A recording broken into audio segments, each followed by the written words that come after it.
हरिओम। स्वागत है आप सभी का आज के इस व्याख्यान में। हम सभी लोग लघु सिद्धांत कौमुदी को क्रमशः पढ़ रहे हैं और उसको पढ़ते पढ़ते अब तक पहुंच गए हैं हम लोग कहां पर? इदम शब्द पर। हलंत पुल्लिंग इदम शब्द है। यह शब्द पिछले व्याख्यान में कुछ थोड़ा टेढ़ा मेढ़ा लगा क्योंकि सबसे ज्यादा स्वरूप बदलता है, इसलिए इस शब्द के बाद कौन कौन सा प्रत्यय लगने पर क्या क्या रूप बनते हैं वह हम एक बार संक्षिप्त में पिछला जो पढ़ा था उसको आवृत्त करते हुए आज इदम शब्द को पूरा करेंगे। फिर इदम शब्द के बाद जो और कोई शब्द आएगा उसको देखा जाएगा। पहले इदम लिखते हैं, यहाँ लिख दें इदम जी। यह शब्द ऐसा है जो सर्वनाम शब्द है, त्यदादि शब्द है ना। सर्वनाम भी है और उसके साथ साथ त्यदादि है। सर्वनाम के अंतर्गत जो 8 शब्द हैं, 7-8 शब्द वो त्यद इत्यादि है, उसमें से ये रहा इदम। ठीक,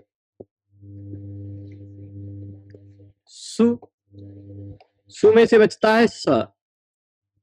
ठीक है, सु में से क्या बचता है? अब यहां पर थोड़ा सा 1 मिनट और।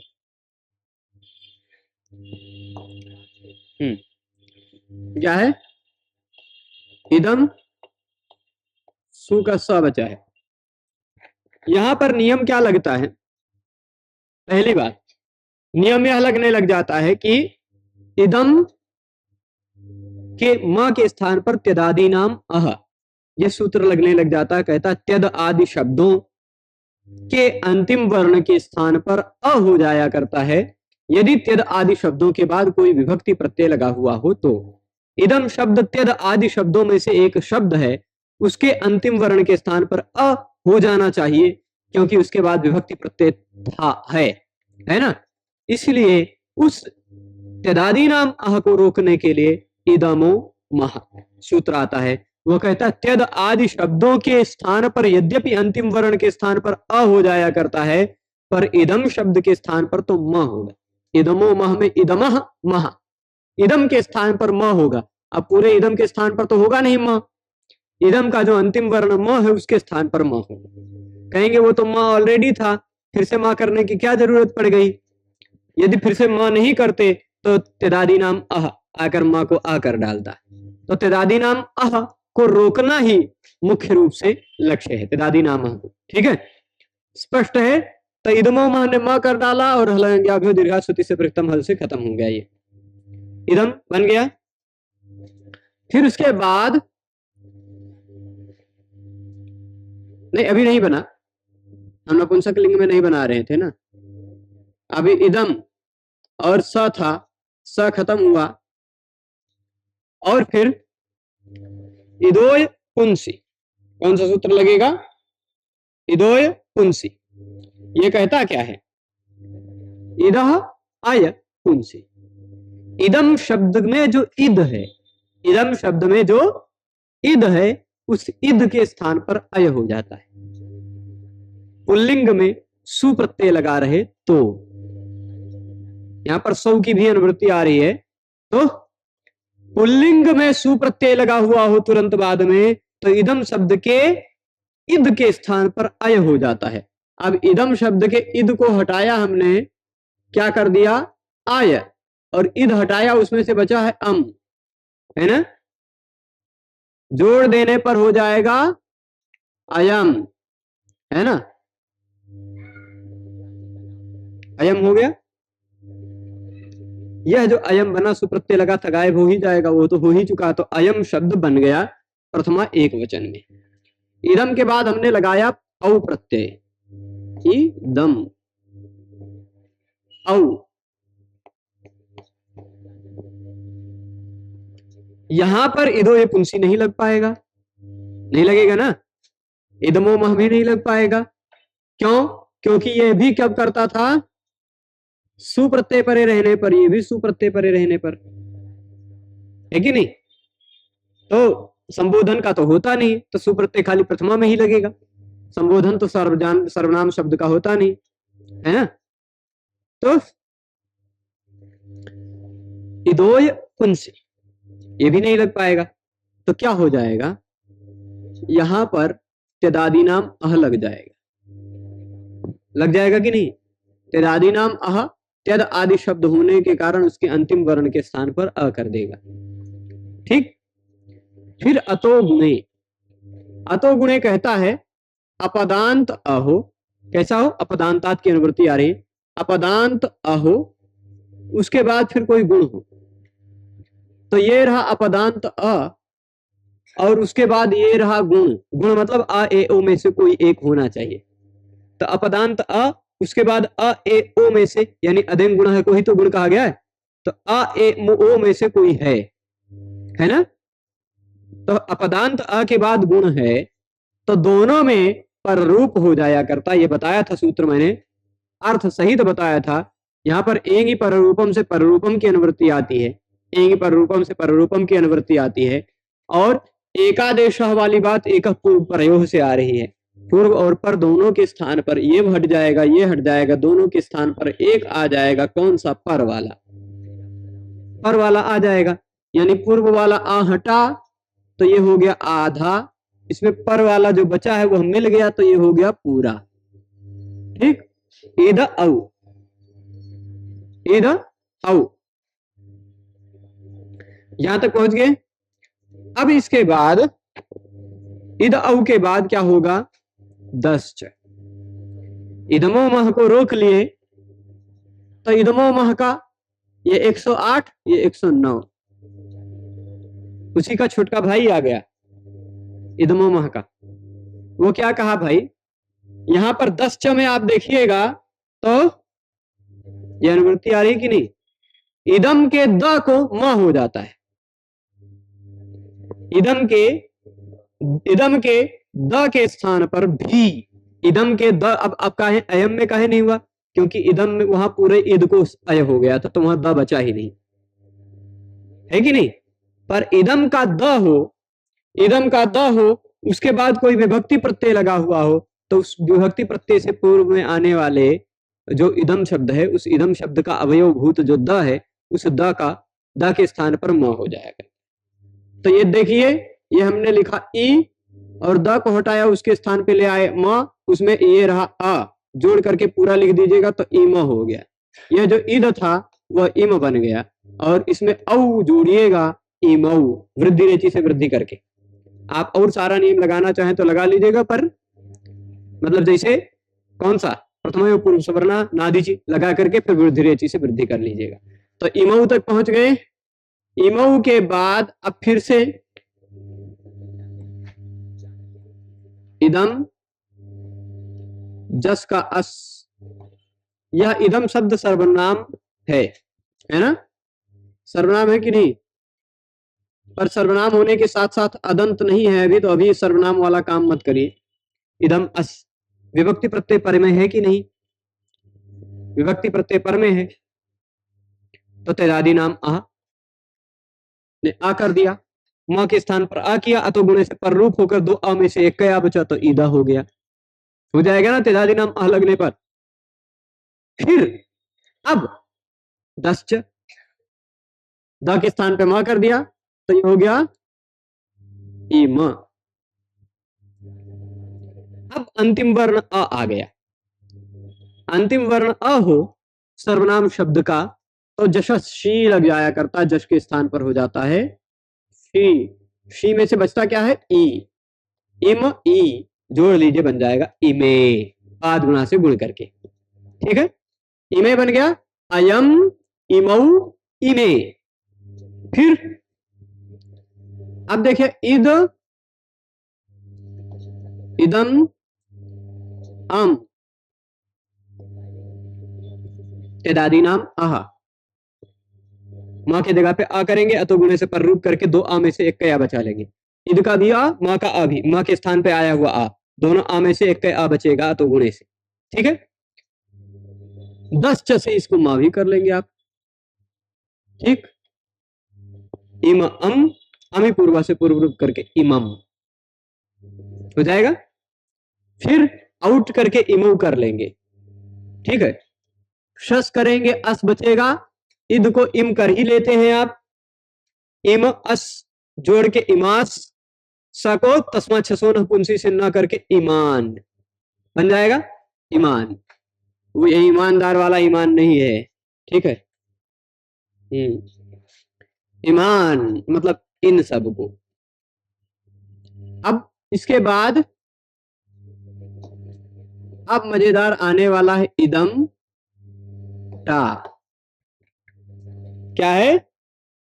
इदम टा। हाँ, अब क्या है, यहां पर एक सूत्र लगेगा। वो सूत्र थोड़ा सा पहले समझने लायक है, ठीक है। थोड़ा सा समझने लायक है। समझने लायक बात यह है कि सप्तमी बहुवचन का जो सुप प्रत्यय है ना, सुप प्रत्यय है, और टा प्रत्यय का जो आ है, प्रत्ययों को ध्यान दीजिए। टा, भ्याम, डैश डैश डैश डैश भीस भ्या गे भ्याम भ्यास घसी भ्याम भ्यास घसो साम ग्योस। यहां लिख देता हूं सुप। तो इस टा में से बचता क्या है? इसी आ से लेके इस पा तक के भाग को क्या कहा जाएगा? आप। यह आम आदमी पार्टी वाला आप नहीं है, यह आप है। वैसे आप व्याकरण शास्त्र में टाप डाप चाप इन तीनों प्रत्ययों को कहा गया है। टाप डाप चाप इन तीनों प्रत्ययों को आप कहा गया है। पर अभी जो आप सूत्र पढ़ने जा रहे हैं, ये वाला कहा गया? अनाप्य का, ये वाला सूत्र। इसमें आप का मतलब क्या? ये टा से लेके, टा के आ से लेके सुप के प तक के जितने भी वर्ण आगे, आ से लेके प तक पूरा प्रत्याहार बन गया ना। यानी टा 15 प्रत्यय को मिला के आ जाएंगे। टा भ्याम भीस गे भ्याम भ्यस घसी भ्याम भ्यस घसो आम यूं सुप। जैसे सुप प्रत्यय कह देने से सु से लेके प तक सुप 21 प्रत्यय का ग्रहण हो जाता है। सुट कह देने से सु से लेके टा तक के 5 प्रत्ययों का ग्रहण हो जाता है। वैसे ही आप कह देने से टा के आ से शुरू करके सुप के प तक के 15 प्रत्ययों का ग्रहण होगा। स्पष्ट है? तो अनाप्य का, यहां इस सूत्र को पहले, अब ये आपका मतलब इसमें समझ ही गए हैं, समझ गए हैं? एक मिनट, थोड़ा सा मैं ऊपर लेके चल रहा हूं इसको, पहले लेके चलू ना। यानी जब तक ऊपर नहीं चलेंगे तब तक अनाप्य का मजा नहीं आएगा समझने में। तो गुणे दश्च इत्यादि समझ चुके हैं आप। यहां देखिएगा, है क्या? इदम टा का बचता है आ, ठीक है। यहां पर पहले तेदादी नाम अह इत्यादि कर लीजिए, कोई दिक्कत नहीं। तेदादी नाम अह अतो गुणे, वो तो लगेगा ही, होगा कि नहीं? चल जाएगा यहां तक, कौनो दिक्कत नहीं ना। इद अ, ये देखिए, आप इति प्रत्याहार, आप इति प्रत्याहार। यहां आप का मतलब टाप डाप चाप मत लीजिएगा। आप एक प्रत्याहार है। जो प्रत्याहार सु औजस के बाद वाला जो टा का आ है वहां से शुरू करना है, सुप तक ले जाना है। कुल मिलाकर 15 वर्ण। यहाँ 4 नंबर लिखा है, इस 4 नंबर को आप पढ़िएगा नीचे कहीं फुटनोट में, तो वही कुछ बात लिखी हुई मिलेगी, है ना? क्या लिखा है? हाँ, टा इत्याकार आरभ्य सुपह पकार पर्यंतम। आप, यह एक प्रत्याहार बन जाएगा, बन जाएगा। स्पष्ट है? तो अब देखिए, यहां पर सबसे पहले तो इदोय पुंसी जी आने लगे। तो कहेंगे नहीं, वो तो सुप्रत्यय लगने पर लग रहा था, वो नहीं लगेगा। इदमो मह जी लगने लगे, कहे नहीं वो नहीं लगेंगे, है ना? तो वो भी सु में लग रहे थे। तो यहां पर 10 च लगना चाहिए कि नहीं? इदम के द के स्थान पर म करने वाला 10 च लगने वाला था, तभी उसको रोककर अनाप्य का रख जाएगा। अन आप अकह, यह क्या देखिएगा, यहां पर क्रमशः अनुवृत्ति किसकी आ रही है? इदह। अय की अनुवृत्ति नहीं आएगी। इदोय पुंसी से इदह की अनुवृत्ति आ रही है। अय की अनुवृत्ति क्यों नहीं आएगी? क्योंकि अन कह रहे हैं। वह अय कर रहा है, यह अन कर रहा है। वह इदोय पुंसी इदह अन, इदह अय कर रहा था, यह इदह अन करेगा। ठीक? तो अच्छा, विभक्तों की तो अनुवृत्ति आएगी, विभक्ति प्रत्यय परे होने चाहिए, और उसके साथ साथ इदह अन आप अकह चलेगा। यहां अकह कह रहे हैं, अकह। तश्च से विभक्तों की अनुवृत्ति कहां से आएगी? विभक्तों और पहले से है कहीं, अष्टन अविभक्तों से, ठीक है। अष्टन अविभक्तों से विभक्तों की अनुवृत्ति आ रही है, तो इदह विभक्तौ, ये भी पूरा लिख ही देते हैं, और अकह अन आपी चलेगा, इधर से समझ जाएंगे। ध्यान दीजिएगा, इद शब्द के, इदम शब्द के इद है, इदम शब्द के इद के स्थान पर अन हो जाता है, इदह अन, ठीक। इदम शब्द का जो इद है, जिसके स्थान पर इदो या पुंसी अय कर रहा था, उसी के स्थान पर यह अय नहीं अन कर देगा। पर अन कब? यहां थोड़ा सा अनाप पे कहा मैं तोड़ देता हूं, अन आप अकह, ठीक है। तो आप ही विभक्त हो, आप विभक्ति हो। आप विभक्ति का मतलब क्या हो गया? टा से लेकर के सुप तक के जो 15 विभक्ति है, वह 15 विभक्ति प्रत्यय यदि तुरंत बाद में हो तो क्या हो जाएगा? इदम शब्द के इद के स्थान पर अन हो जाए। स्पष्ट है? कौन सा विभक्ति? आप विभक्ति, यानी वही 15 विभक्ति प्रत्यय, वही 15 विभक्ति प्रत्यय जो टा से लेकर सुप तक हैं, वह 15 विभक्ति प्रत्यय यदि तुरंत बाद में हो तो ईद के स्थान पर अन हो जाता है। पर शर्त यह है कि ईद का जो आपको दिखाई पड़ रहा है ईद, वह क वाला नहीं होना चाहिए। अच्छा, इदम शब्द में कभी कभी अव्यय सर्वनाम नाम अकच प्राक्टे से अकच प्रत्यय लगकर इदम अकह बन जाता है, ठीक। इदम अकह सर्वनाम शब्द से अकच प्रत्यय लग जाता है, संभवतः इदम अकह ही बनता है ना। हाँ, इदम अकम, इदकम बन जाता है। हाँ, टे प्राक्टे लग जाता है, इदकम, इदम अकह नहीं, इदकम बन जाएगा। तो वह जो इदक बन जाता है वहां क है, तो उस ईद के स्थान पर अन नहीं होगा। अकह, उस क को छोड़ वाला जिसमें क नहीं दिखाई पड़ रहा हो, ऐसा वाले ईद के स्थान पर अन होगा। अगर इदम का इदकम बन गया है तो वहां यह नियम नहीं लगेगा। अकह क वाला नहीं होना चाहिए। इदम शब्द कैसा होना चाहिए? अककार वाला होना चाहिए, जिसमें ककार न दिखाई पड़े, ठीक। कैसा? ककार न हो जिसमें, ऐसे इदम शब्द। ककार हो जाता है इदकम में, इदम जब अकच प्रत्यय लग जाता है, टी भाग से पहले इदम शब्द में अकच प्रत्यय लग जाता है तो इदकम रूप बन जाता है, ठीक। वह एक विशिष्ट प्रत्यय है। देखिए शब्द क्या है? इदम, उसमें प्रत्यय जुड़ेगा जो ना, कौन सा प्रत्यय जुड़ेगा? अकच। अव्यय शब्द और सर्वनाम शब्दों से ही अकच जुड़ता है, पर वह अकच प्रत्यय कहां जुड़ता है? टी भाग से पहले जुड़ता है। अब इदम में टी भाग कौन सा है? अम, उस अम से पहले अकच प्रत्यय जुड़ जाएगा। तो कैसे हो जाएगा? देखिए यह बच्चा ईद, उसके बाद अकच प्रत्यय यहां टी भाग से पहले, एक मिनट, यह अकच प्रत्यय टी से पहले जुड़ गया, और अम तो बचा ही है इदम का, है ना। अकच में से अक बचता है, यह जुड़कर ईदकम बन जाता है। तो यहां जो ईदकम में ईद दिखाई पड़ रहा है वह क वाला है, क से सहचरित है ना। तो ऐसा अकह यानी क से भिन्न स्थिति वाला, जहां पर ककार न दिखाई पड़ रहा हो, ऐसे ऐसे इदम शब्द के इद के स्थान पर अन हो जाता है। इदम शब्द के इद के स्थान पर अन हो जाता है आप प्रत्यय वाली विभक्ति प्रत्यय पर में हो। आप यानी वही 15 विभक्ति प्रत्यय पर में हो तो, यानी अब आपको अनाप्य का लगाते जाना है सब जगह। जहां हल, ये प्रत्यय का पहला वर्ण हल दिखाई पड़ेगा तो ये लग जाएगा, विशेष बात है।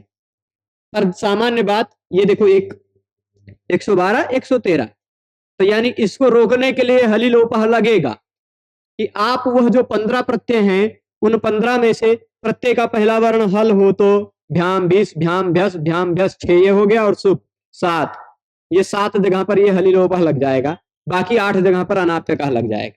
15 में यही बचा है बस। 7 जगह पर प्रत्यय का पहला वर्ण हल है तो हलिलोपह लगा लीजिएगा। 8 जगह पर प्रत्यय का पहला वर्ण स्वर वर्ण है तो वहां अनाप्यकः लगा लीजिए। ठीक है, स्पष्ट है। अनाप्यकः समझ गए कि ककार नहीं होना चाहिए, ऐसे इदम शब्द के इद के स्थान पर अन हो जाता है, आप विभक्ति प्रत्यय पर में हो, यानी वो 15 विभक्ति प्रत्यय पर में हो, टा से लेके सुप तक के आबित प्रत्याहार आया। इन्होंने लिख दिया कि आप क्या है, एक प्रत्याहार है। तो अब चलिए क्या कर दें, इस इद, देखिए 10 जी म करने वाले थे, लेकिन अनाप्यकः ने क्या कर दिया, ईद में जो देखिए ईद में ईद अ है, उस ईद के जगह पे अन कर दिया, इसमें आ ये वाला जुड़ गया तो अन बन गया। ठीक, अन टा। अब टांग सांग टांग सिंह सामिनाच्या सूत्र में टेढ़ा मेढ़ा हो रहा था। टांग सिंह सामिनाच्या इस सूत्र से टा के जगह पर इन कर देंगे, क्योंकि अब शब्द का अंतिम वर्ण अ दिखाई पड़ रहा था, तो अन इन अनेन बन जाएगा। आ और ई को गुण करके ए कर लेंगे, अनेन बना लेंगे ना, अनेन विधिराख्यातः। तो इस तरह से विधि अनेन की विधि कह दी गई, अनेन को बनाने की विधि। अनेन बन गया। अब उसके बाद इदम भ्याम, ठीक है, इदम भ्याम। यहां क्या करेंगे आप, प्रत्यय का पहला वर्ण फल है, प्रत्यय का पहला वर्ण फल है ना। तो ये भी जान लेते हैं, फिर उसके बाद आगे तो अपने आप बनता जाएगा, अब आगे बना लेंगे आप सब। तो इदम भ्याम हुआ, यहां पर तेदादी नाम अह ने म को आ कर दिया, अतो गुणे ने पर रूप करके एक आ बचाया, ईद भ्याम हो गया, ईद भ्याम। यहां पर अनाप्यकः ने कहा कि इस ईद के स्थान पर अन कर दो। अनाप्यकः में देखिएगा, यहां पर हलिलोपह में भी इदह की अनुवृत्ति आ रही है ना, पर हली अकह यहां भी अनुवृत्ति आएगी कि अक वाला नहीं होना चाहिए, है ना। तो अककार होना चाहिए, ककार नहीं। ये देखिएगा, ककार ना हो ऐसे इदम शब्द के, ककार जिसमें न दिखाई पड़ रहा हो, यानी इदकम न हो, ककार जिसमें न दिखाई पड़ रहा हो, ऐसे इदम शब्द के इद का लोप हो जाता है। आप ही की भी अनुवृत्ति आ रही है, आप विभक्ति, यानी वही 15 में से कोई विभक्ति प्रत्यय हो पर उसका पहला वर्ण हल हो। सभी जगह आप कहेंगे सु में काहे नहीं लगाई हली लोपा, क्योंकि आप में से ही हल की जरूरत है ना। आप में से यानी वही 15 में से, टा भ्याम भिस गे भ्याम भस गसी भ्याम भस गसो साम गियो सुप, ये 15 में से हल वाले की जरूरत है। ठीक, तो आप वाला हल हो तो ककार ना हो जाए जिस इदम शब्द में, उस इदम के इद का लोप हो जाता है। इद का लोप कर दें, चले ई खत्म, द खत्म, बचा क्या, अ बचा, अभ्याम।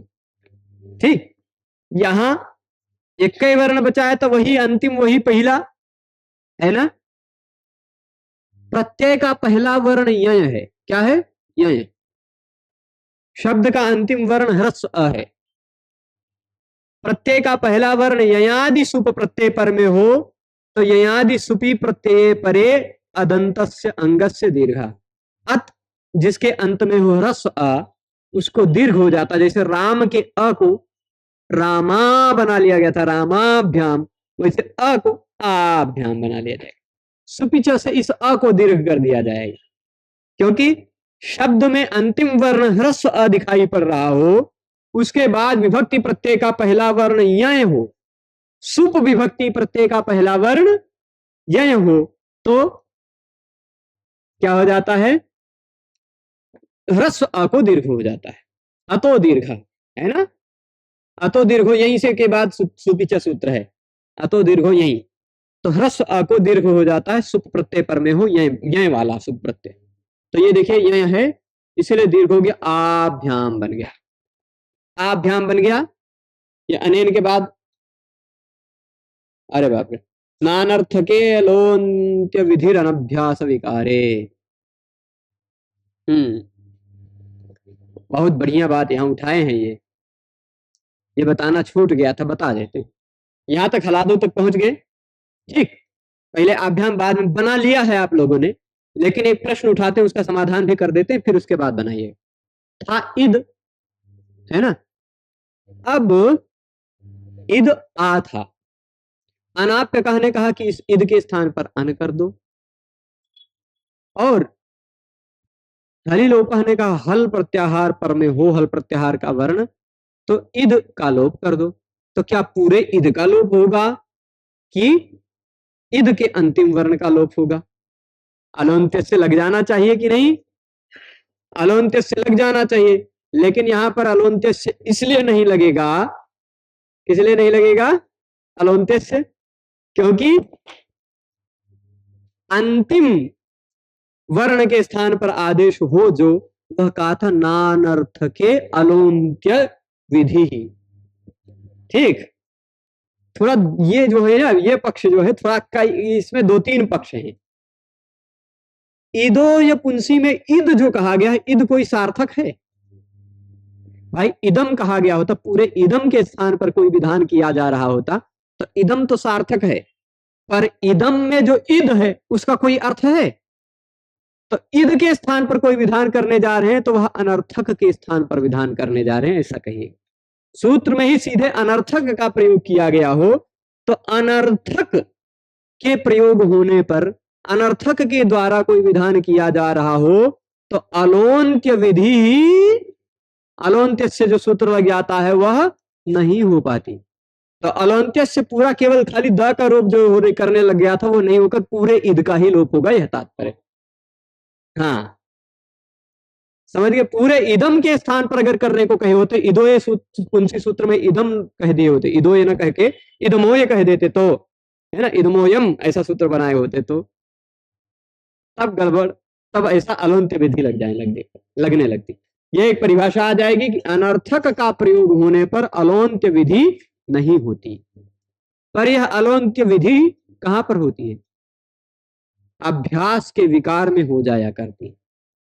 अभ्यास के विकार में देखिए, निषेध का भी निषेध है, निषेध का भी देखिए, अनर्थक होने पर, सूत्र में अनर्थक का प्रयोग होने पर अलोन्त्य विधान नहीं होता। पर यह जो अलोन्त्य विधान नहीं होता, यह जो कहा गया, यह बात भी अभ्यास के विकार में नहीं होती। ठीक, यानी अभ्यास, अब अभ्यास विकार इत्यादि क्या है, वह जब अभ्यास हम धातु की प्रक्रियाओं को पढ़ेंगे, धातु को डबल किया जाएगा, जब डबल कर दिया जाता है तो दो में से पहले वाले को अभ्यास कहा जाता है, डबल कर दिया जाता तो दो में से किसी को पहले वाले को अभ्यास कहा जाता है। अच्छा, इसको मैं उदाहरण के साथ, पहले एकदम शब्द पूरा हो जाए फिर याद दिलाएगा, उदाहरण के साथ इसको बताएंगे। ठीक, क्या है अभ्यास विकार वाले कौन से उदाहरण है, और इसका नानर्थ के अलोन्त्य विधि अभ्यास विकारे, ये जो है ना अनभ्यास विकारे, वह बात पहले उदाहरण सब समझ में आ जाए वह समझ ले। इद भ्याम को आभ्याम बना लेंगे, ठीक। इसके बाद शब्द क्या है, इदम, प्रत्यय कौन सा लगा, भीस, भ्याम भ्याम भ्याम तीनों जगह आभ्याम आभ्याम आभ्याम बना लीजिएगा। अब भीस और भ्यस, और भ्यस में क्या करना है वो बता रहे हैं, क्योंकि तीनों बहुवचन है। भ्याम भ्याम भ्याम तीनों जगह तो हो जाएगा, भीस भ्यस भ्यस में एक जैसा काम होगा। क्यों, देखिए यहां पर इदम भीस हो गया, एक मिनट थोड़ा सा हम आगे देख लें, इसमें कुछ और बात तो नहीं है, कौन छूट रहा हो। हाँ ये देखिए, आद्यंत वदे कस्मिन, ये बताना बाकी रह गया, आभ्याम बना लिया। नेदम दसूर को, ये भी समझाना पड़ेगा। चलिए अभी से पहले समझाते चलते हैं तभी सिद्ध करेंगे। हाँ, तो हली लोपा समझ गए हैं यहां तक। इसमें ये जो बात है ना, नानर्थ के लोन्त्य विधि अनभ्यास विकारे, यह बात भी पहले बता देता हूं। नानर्थ के अलोन्त्य विधि, अलोन्त्य विधि जो है ना, अलोन्त्य विधि यानी अलोन्त्य से वाला, अलोन्त्य से जो नियम लगता है वह अलोन्त्य विधि अनर्थक होने पर नहीं होती। ठीक, तो नानर्थ के अलोन्त्य विधि अभ्यास विकारे, इसका मैं कोई उदाहरण खोज रहा हूं। सर्वस्यायमिद्रूपस्य लोपः अथवा नायमिल्लोपः अनाप्यकः इत्यग्रहणम् इत्यन्ग्रहणम् अनुवर्तते। चलिए, यह जो परिभाषा है ना, नानर्थके अलोन्त्य विधि अनभ्यास विकारे, यह जो परिभाषा है, यह परिभाषा उपधा संज्ञा का जो सूत्र है अलोन्त्यात् पूर्व उपधा, उस सूत्र के अंतर्गत जो भाष्य है उस भाष्य में यह परिभाषा कही गई है। तो इदम शब्द में जो इद कहा गया, वह इदम शब्द का इद अनर्थक है ना, इदम शब्द का तो इद अनर्थक है। वह अनर्थक का अगर प्रयोग किया गया हो, अनर्थक के प्रयोग के द्वारा कोई विधान किया जा रहा हो, अनर्थके प्रयुक्ते सती विधि, अनर्थक का प्रयोग कर, ये काहे नहीं हो रहा है, अनर्थक का प्रयोग करने के कारण कोई विधि की जा रही हो तो वह अलोन्त्य विधि, अलोन्त्य वाली विधि नहीं हो पाती। पर अभ्यास के विकार में यह बात नहीं है। अब अभ्यास का विकार क्या है, मुझे कोई ऐसे उदाहरण नहीं याद आ रहा है जहां पर अभ्यास में अलोन्त्य विधि हो रही हो।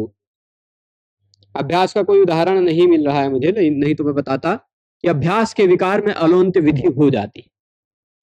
अभ्यास के विकार में अनर्थक का प्रयोग होने पर भी अंतिम अल के स्थान पर,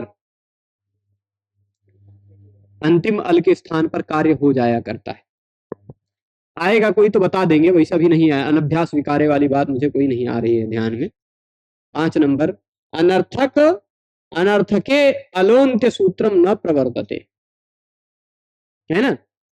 अनर्थक अगर इद का प्रयोग किया गया तो अलोन्त्य सूत्र प्रवृत्त नहीं होता, और अभ्यास का विकार होने पर तो अनर्थक हो फिर भी वह अलोन्त्य विधान प्रवृत्त हो जाया करता है। यथा विभर्ति दे दिया इन्होंने, बहुत अच्छा, मिल गया, यथा विभर्ति। चलिए, भ्री भ्री तिप, ऐसी स्थिति हुई है ना। तो ज्योत्यादि गण का धातु, ज्योत्यादि गण में स्लु हो जाता, स्लु से द्वित्व हो जाता है, और द्वित्व होने के बाद, द्वित्व होने के बाद यहां पर भ्री धातु है, उस भ्री धातु से विभर्ति रूप बनता है। तो इसमें कई नियम लगेंगे, संक्षेप में मैं बता रहा हूं। टिप प्रत्यय में से बचा है टिप, ठीक, टिप में से क्या बचा है, टिप। ज्योत्यादि वाला मैं भ्री निकाल लेता हूं। विभर्ति, यहां पर देखिएगा, भ्री भ्री टिप, टिप में से ती बचा है, इस भ्री को गुण कर लीजिएगा, भ्री को भर कर लीजिएगा, भ्री भरती, ठीक, भ्री भरती। यहां पर एक नियम लगता है,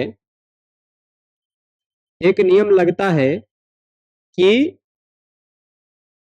उरत, उरत, यही नियम लगना चाहिए, है ना।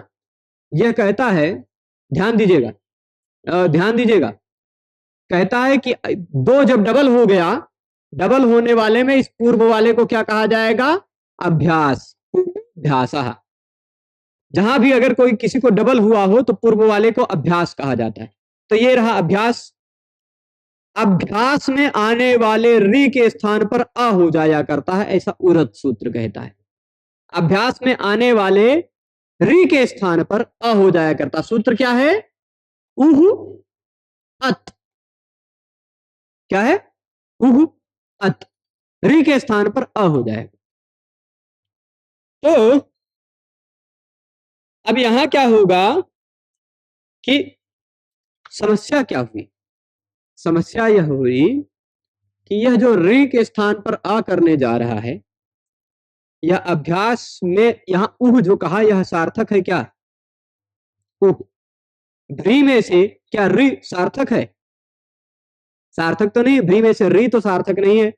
तो अनर्थक का प्रयोग किया गया है, तो इसके आधार पर अलोन्त्यस्य तो नहीं लगना चाहिए था, है ना, अलोन्त्यस्य तो नहीं लगना चाहिए था, पर सीधे सीधे यहाँ री के स्थान पर ही होगा ऐसा कह दिया गया है, तो कोई दिक्कत नहीं, री के स्थान पे हमने आ कर डाला, अ कर डाला, अत पर आ रहा है री के स्थान पर, तो उरन रपरा से रपर होकर आएगा, है ना, भर भरती।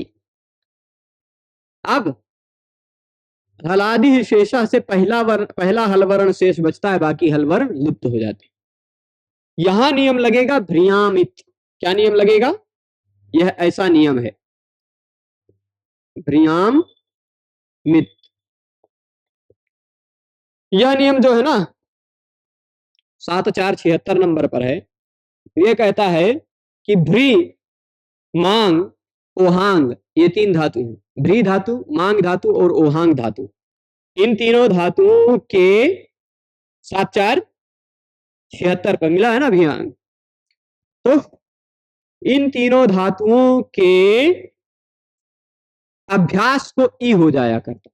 क्या कहा? भ्रियाम इत ने कहा, ध्यान दीजिएगा, भ्री धातु, मा धातु, ओहा और हा धातु, ओहांग वाला हा धातु, इन तीनों धातुओं के अभ्यास के स्थान पर ई हो जाया करता। अब बताइए यहां क्या भ्री दिखाई पड़ रहा है? अनर्थक के स्थान पर कोई विधान हो रहा है कि नहीं?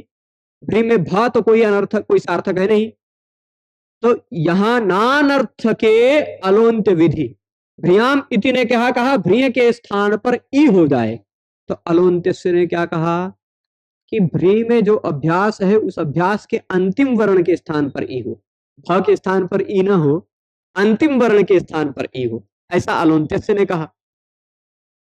पर नानर्थ के अलोन्त्य विधि, अनर्थक में अगर अलोन्त्य विधि हो रही हो तो वह नहीं होती, लेकिन अनभ्यास विकार है, अभ्यास का विकार हो रहा हो तब तो हो जाए। तो यहां अभ्यास है भा, उसको विकृत किया जा रहा है, इसलिए यहां अलोन्त्य विधि लग जाएगी, आ के स्थान पर ई हो जाएगा, अभ्यासे चर्च से इस भा को बा कर लिया जाएगा तो विभर्ति रूप बन जाएगा। ठीक है, तो यहां अभ्यास वाली बात भी आ गई कि अभ्यास के विकार में तो अलोन्त्य विधि आप लगा सकते हैं, अभ्यास के विकार में अलोन्त्य विधि लगा सकते हैं, बाकी कहीं अनर्थक हो तो अलोन्त्य विधि नहीं लगेगी। ठीक है, अब इसके बाद हम हलिलोपा से लोप कर दिए ईद का, ईद का लोप कर दिए जब, तो खाली बचा है इतना, बना तो लिया हमने लेकिन अभी थोड़ा सा कुछ और करना है काम, वो कर लेते हैं, हम शॉर्टकट में बना लिए जल्दी से, क्योंकि लक्ष्य के चक्षुष कहे हैं ना, लक्ष्य पर जल्दी चलते रहते हैं थोड़ा सा।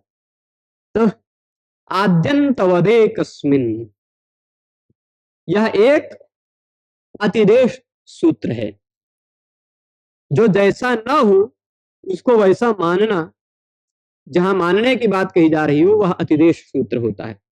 तो यह क्या कह रहा है? एकस्मिन, यानी है एक, क्या है? एक ही है, उस एक में ही आदि अंतवत, वही पहला है वही अंतिम है, ऐसा व्यवहार किया जा सकता। ठीक, अगर हम ऐसा कह दें कि अकारादि की आवश्यकता तो यह अकारादि भी है, अगर हम कह दें अकारांत की आवश्यकता तो यह अकारांत भी है, वही पहला वही अंतिम, है ना, कहा जाता है देवदत्त के एक बेटा वही पहला वही अंतिम, है ना, सबसे बड़ा भी वही सबसे छोटा भी वही, तो सबसे पहला भी वही है सबसे अंतिम भी वही है कि नहीं? तो एकस्मिन् क्रियमाणं कार्यम आदाविव अंत इव स्यात्, एक ही वर्ण के स्थान पर किया जाने वाला कार्य आदि वर्ण के स्थान पर भी हो रहा है तो भी वह किया जा सकता है, अंत वर्ण के स्थान पर भी हो रहा है तो वह भी किया जा सकता है। ठीक, अब इसलिए इसको हम अकारांत मान सकते हैं, अदंत मान सकते हैं, अ अंतिम है वर्ण है इसका, ऐसा मान सकते हैं कि नहीं? इसका अंतिम वर्ण अ है, भाई एक है तो वही पहला वही अंतिम, इसका अंतिम वर्ण अ है, यदि अ अंत में हो किसी के, उसके बाद सुप प्रत्यय हो जिसका पहला वर्ण ये हो, तो अकारांत शब्द को दीर्घ हो जाया करता है, बन जाएगा आभ्याम, दीर्घ कर दिया, जैसे राम का रामाभ्याम, बालक का बालकाभ्याम, सर्व का सर्वाभ्याम बनाया ही था, है ना, तो आभ्याम बन गया।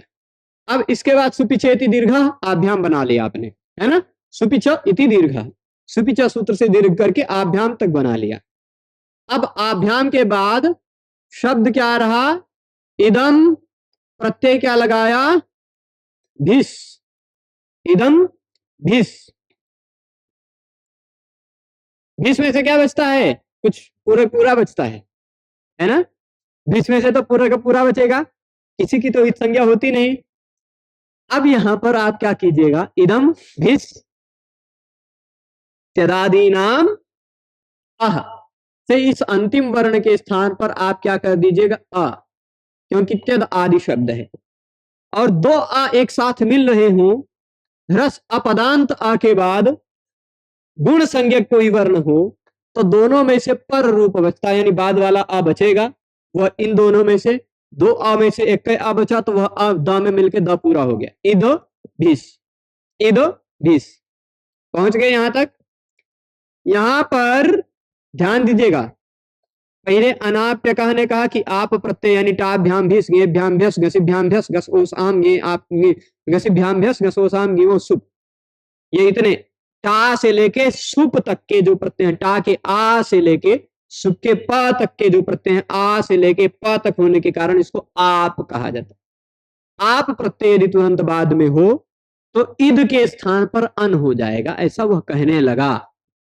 ठीक, वह कहने लगा क्या, इद के स्थान पर अन हो जाएगा। लेकिन तभी हलि लोपह ने कहा कि इद का लोप हो जाएगा। प्रत्यय का पहला वर्ण हल हो तो इदम के इद भाग का लोप हो जाएगा। तब पूरे इद को लोप कर दिया हमने, क्या बचा इद में से, अ, एक के बचा बेचारा, इदम में से आ ही तो बचा, अभिस। अब यहां पर अतो भिस ऐस लगने लगा या बहुवचने झल्लेत लगने लगा, है ना। क्या लगाएं, पहले तो अतो भिस ऐस लगा रहे थे, राम में अ था अंतिम में, तो भिस के स्थान पे ऐस कर दे रहे थे, वह लगाने लगे आप। तभी ने दमदसो रको, ने दमदसो रको टेढ़ा मेढ़ा सूत्र है और इसको तोड़ डालें, देख लीजिए, इसको तोड़ेंगे तो ऐसा है, ना, एक मिनट, न इदम अदसोह, न इदम अदसोह अकोह। ठीक, ये ने दमदसो रको, समझ रहे हैं।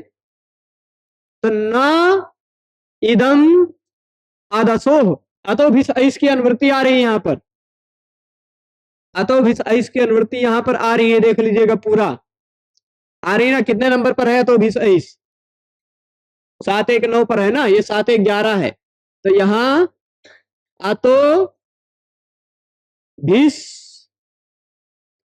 ऐस। अब अकह, अनाप्य कह में अकह कहा था, यहां अकह नहीं कह रहे, अकोह कह रहे हैं, क्योंकि अनाप्य कह में केवल इदम शब्द की बात चल रही थी, यहां इदम और अदस दोनों की बात चल रही है, इसलिए अकोह कह रहे हैं। ठीक, अदस, जैसे भाई इदम शब्द को भी इदकम बना सकते हैं, वैसे अदस शब्द को भी अदकम बना सकते हैं, है ना। अदकस, अदकस करके उसका अदकम बनाया, हाँ अदकस हो जाएगा मूलतः शब्द अदस शब्द का। फिर उसके बाद सा को तेदादी नाम आ से आ कर देंगे तो अद अदक बनेगा, है ना।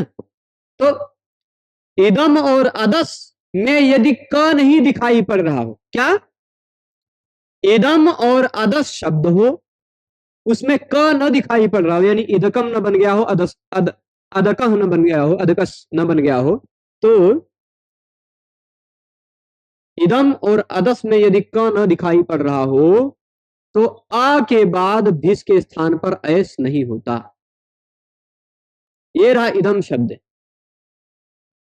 है ना, इसमें क नहीं दिखाई पड़ रहा है, इदम शब्द में कहीं का दिखाई पड़ रहा है नहीं।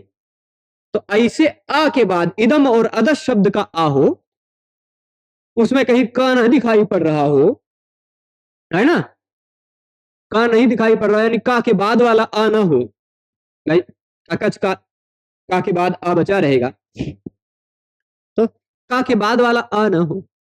ठीक, इदम और अदस शब्द का हो, क के बाद वाला आ ना हो, उसके बाद आने वाले उस आ के बाद आने वाले भिस के स्थान पर ऐस ऐस नहीं होता।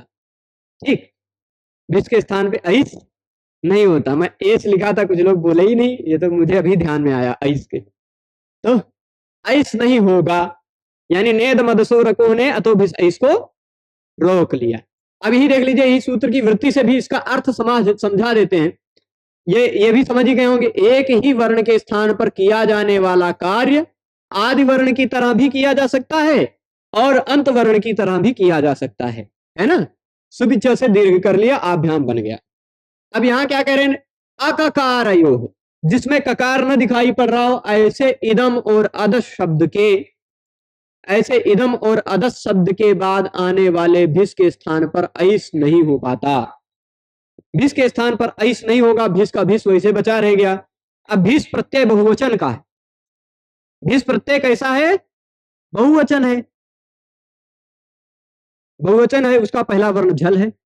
जब ऐस नहीं हो पाया तो उसका पहला वर्ण झल है ना, तब बहुवचन है। झल्लेत ने क्या कर दिया, इस आ के स्थान पर ए कर दिया,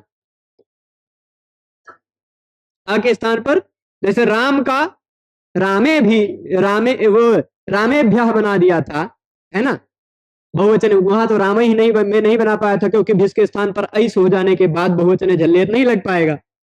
ऐस हो जाने पर पहला वर्ण स्वर हो जाएगा, और जब भिसय रहेगा तो बहुवचन झल्लेत लग जाएगा। ये क्या कर देगा, इस भिस के कारण आ के स्थान पर ए कर देगा, तो ए भिस, ए भी बन जाएगा, स को विसर्ग। इसी तरह भ्यस होता तो वहां भी बना ही देते हैं एक बार, जिससे और दृढ़ हो जाए। ये इदम अदस शब्द थोड़ा बहुत ज्यादा सूत्र लग रहे हैं ना।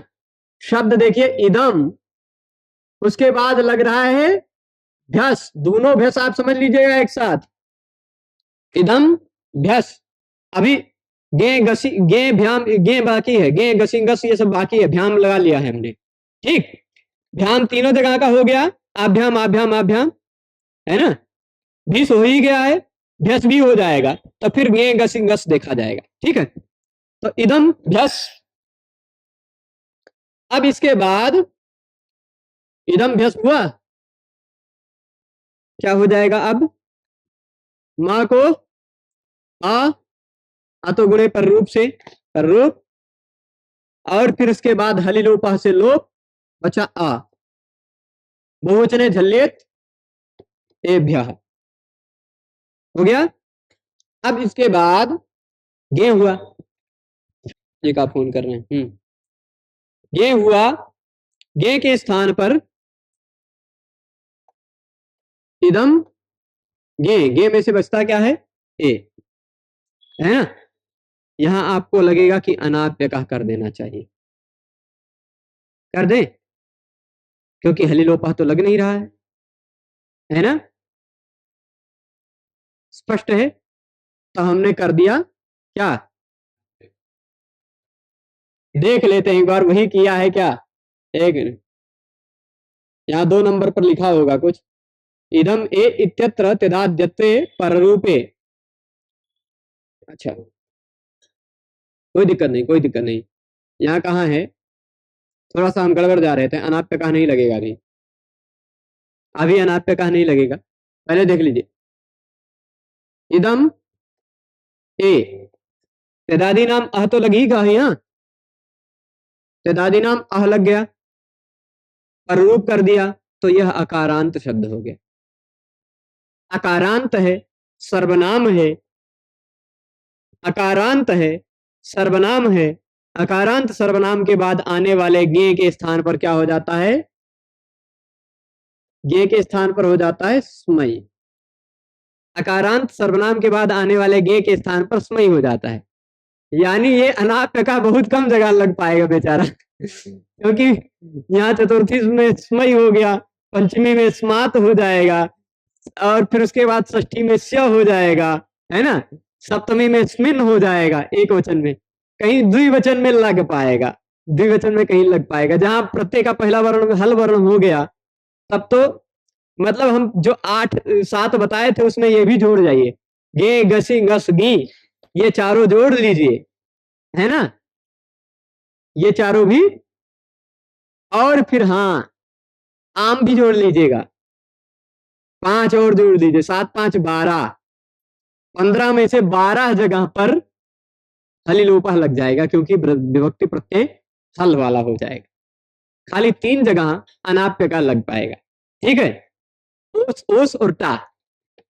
ठीक है, अब देखिए हलिलोपा जी ने इस इद का लोप कर दिया, क्या बचा? आ, बन गया अस्मयी, अस्मयी बालकाय। इसके बाद ngasi रहे या ngस रहे, बचेगा क्या? दोनों जगह हम लिख देते हैं, दू अस लिखते हैं कि क्योंकि दोनों जगह अस पर अलग अलग काम करना है ना। यहां शब्द था इदम, इदम का बचा है इद, है ना, तदादी नाम अ से अ हो गया है।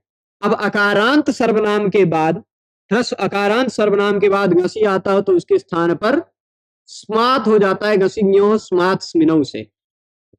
और इस गस के स्थान पर टांग सिंह सामीनाथ स्याह के अनुसार स्या हो जाता है, हो जाएगा। तो गसी के स्थान पर स्मात और गस के स्थान पर स्या हो गया। अब प्रत्यय का पहला वर्ण हल हो गया, इसलिए हलि लोपा से पूरे इद का लोप हो जाएगा, आ केवल बचेगा। अस्मात अस्य, अस्मात अस्य, दोनों बन गया। फिर इसके बाद गसी गस, ध्यान भ्यस्त तो बना ही लिया है आपने। आगे चलते हैं, इदम ओस, गसी गस के बाद ओस की ही बारी आई ना। अब ओस में तो कुछ आगम हो नहीं रहा है, इसका तो पहला वर्ण स्वरवर्ण ही रहेगा, है ना। अब देखिए तदादी नाम अह लग गया, अतो गुणे पर रूप हो गया, अनाप्य कह लग गया, उसने इद के स्थान पर अन कर दिया, इद के स्थान पर अन किया था, उसमें आ जुड़ गया, आना। ओस इच, ओस प्रत्यय पर में हो तो उससे पहले आने वाले ह्रस्व आ को ए हो जाता है, जैसे राम का रामे किया था। एचो ये वायावा से इस ए के स्थान पर अय कर देंगे, अनायोस, अनयो बना लीजिए, बन गया अनयो। सप्तमी में भी ऐसे अनयो। अब ओस के बाद बारी किसकी आई? आम,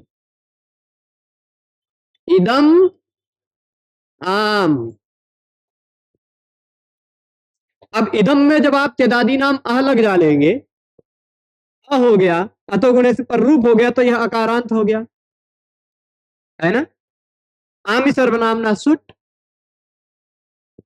ने सुट कर दिया, आम को बना दिया साम, तो इसका भी पहला वर्ण हो गया हल। हली लोपा से इद के आ बचा असाम। अभी असम राज्य में समझने लगेगा। अभी बहुवचन झल्लेद से, क्योंकि बहुवचन का प्रत्यय उसका पहला वर्ण झल है, तो इस आ के स्थान पर ए कर दीजिएगा, बन जाएगा ए साम। अब इण अथवा कवर्ग के बाद दंतसा आ रहा है, इसलिए इस दंतसा को मूर्धन्य श कर दीजिएगा, एशाम, आदेश प्रत्यय लगाकर एशाम बन गया। ठीक है, अब इसके बाद भाई है हलंत, लेकिन इतना बवाल, इतना बौद्धिक व्यायाम करवा रहा है आपको, हलंत पुल्लिंग इसलिए मजेदार है। अब इसके बाद इदम, गी, गी का बचा है ई, इदम में से जब इद हो जाएगा तेदादी नाम अह और अतो गुणे लगकर, तो इद ई नसिंग्यो स्मात स्मिनो से स्मन स्मिन हो जाएगा। इसका पहला वर्ण हल वर्ण है, इसलिए हली लोपा से इद भाग का लोप होकर बच जाएगा अ, अस्मिन, अस्मिन महामोहमये कटाहे, है ना, सूर्येन्द्र रात्र दिवेंधनेन मासर्तु दर्वी परिघट्टनेन भूतानि कालः पचतीति वार्ता। ऐसा कहीं कहीं पढ़ा है, पता नहीं कहां पढ़ा है। तो ये हो गया, अस्मिन बन गया, अनयो बन ही गया। अब इदम सुप, सुप का बचा है सु, इद बन जाएगा। आप अतोगुणे और वो तेरादी नाम अह और अतोगुणे कर लीजिएगा, बन गया। हली लोपा से बच गया आ, असु। बहुवचने झल्लेत से क्या कर लीजिए, ए। आदेश प्रत्ययों से इस स को मूर्धन्य श कर लीजिए, बना लीजिए एषु। खत्म।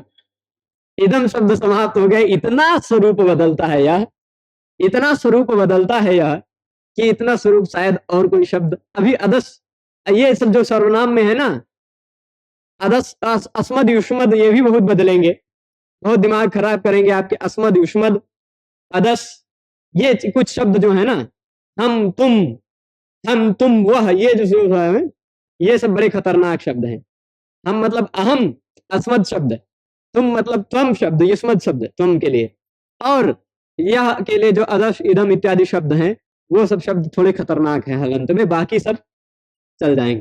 तो एशु बन गया, देख लीजिए पूरा, ए भी बना ही लेंगे, ऐसा होगा तो ककार न दिखाई पड़ रहा हो, ऐसे इदम शब्द या अदस शब्द के बाद आने वाले भिस को ऐस नहीं होता। ए भी बना लिया आपने, अस्मय बनाया ये लगाने पर, फिर एभ्या बन ही जाएगा, बहुवचने झल्लेत। अस्मात बन ही जाएगा, गसिम्यो अस्मात स्मिनौ। अस्य बन ही जाएगा, टा गसी गसामिना चाह। अनयो बन जाएगा ओसिच और अनाप्य का और ओसिच लगा करके। एशाम बन ही जाएगा, आमी सर्वनाम न सुट, और अस्मिन बन जाएगा गसिम्यो स्मात स्मिनौ, और अनयो फिर वैसे ही बन जाएगा, एशु ही बन जाएगा। ठीक है, स्पष्ट है। तो इदम शब्द खत्म। अब नेद मदसोरको के बाद जो सूत्र आ रहा है, द्वितीया तयुस्सेनः।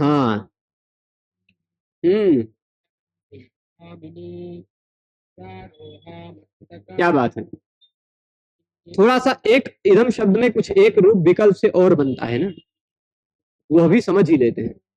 देखिए इसको तोड़ेंगे, ये है इदम शब्द का ही है, इसलिए इदम शब्द का ही है यह, इसीलिए थोड़ा कर लेते हैं। द्वितीया टौस्वेनः, यहां देखिएगा, इसको तोड़े सूत्र को, द्वितीया दिख रहा है, टा उस, ये तीन प्रत्ययों की बात कर रहा है। तीन, द्वितीया मतलब आप जानते ही हैं, हम आउटसस तीनों को द्वितीया कहा गया। टा मतलब तृतीया एक वचन, और ओस मतलब षष्ठी सप्तमी द्विवचन, ओस है ना। द्वितीया टा ओस सु, द्वितीया टा ओस सु एनः, क्या कह रहे हैं, एनः। ठीक है, तो देखिए इदम शब्द हो या एतद शब्द हो, यहाँ इदम एतदो की अनुवृत्ति आ रही है, आप देखिएगा प्रसंगवश 2-4-34 के आसपास। तो इदम शब्द हो या एतद शब्द हो, तो अन्वादेश पर किंचित कार्यम विधातुम उपात्तस्य कार्यांतरम विधातुम पुनरुपादानम अन्वादेश। अन्वादेश मतलब होता है कुछ कार्य करने के लिए जो कर लिया गया है, मतलब एक बार द्वितीया टा ओस इन सब लगाकर आप बना चुके हैं, है ना। इमम इमो ईमान बना चुके हैं, अनैन बना चुके हैं, अनयो अनयो बना चुके हैं, द्वितीया टा ओस में लगाकर, पर अब फिर से कुछ कार्य करना चाह रहे हैं वहां पर, तो इसी को अन्वादेश कहा जाता है। इदम और एतद इन दोनों शब्दों के अन्वादेश में, तो अनेन व्याकरणम अधीतम एनम छंदो अध्यापयेत्, इसने व्याकरण पढ़ लिया, एनम, अब फिर से एक कार्य उसने कर लिया, फिर से दूसरा कोई कार्य करना है, तो उसी का रूप बनाने के लिए यहाँ क्या अन्वादेश करना है, यदि अनुआदेश करना है तो फिर एन हो जाएगा, तो ये इतना रूप बनेगा। देखिए इदम है, इसको और बढ़िया से फिर भी बता देंगे एक बार। इदम है, और फिर उसके बाद है द्वितीया का, ये इतने प्रत्यय कोई भी लगा हो, टा अम आउटसस टा उस, दोनों बार उस, अम आउटसस टा उस उस, ऐसा समझ लीजिए। ठीक, इतने प्रत्यय लगे हुए हूं, तो इदम शब्द का आ तो होगा ही, कदादि नाम आ, इस इद के स्थान पर एन हो जाएगा। इद के स्थान पर क्या हो जाएगा, बस द्वितीया टा उस एन हो गया। तो एन अम एनम, एन आउट एनऊ, है ना, बना ही लेंगे। एन औ एन शस एन अस एनास, एनान, तस्मात् छसो नपुंसी कर देंगे। फिर उसके बाद एन टा, एन इन, एनेन बना लेंगे तृतीया में, टा में, है ना। और ओस लगाने पर एन ओस, एने ओस, एनयो बना लेंगे, एचो वाया। ठीक, तो ये इतना बन जाएगा। अब राजन शब्द जो है उसको और बढ़िया से बताएंगे, इसमें जो कुछ वृत्ति में और कुछ चीजें हैं, अनुवादेश क्या है, यह और विस्तार से इसको कल के व्याख्यान में समझेंगे, ठीक है। पर यह एतद शब्द था, थोड़ा सा कठिन था। अब राजन शब्द थोड़ा उससे आसान रहेगा। थोड़ा जो सर्वनाम वाले में है ना, सर्वनाम वाले हलंत है वो आपके सरदर्द करेंगे, बाकी सब आसान है, चलेगा। सभी लोग जुड़े रहे उसके लिए बहुत बहुत धन्यवाद। नमो नमः।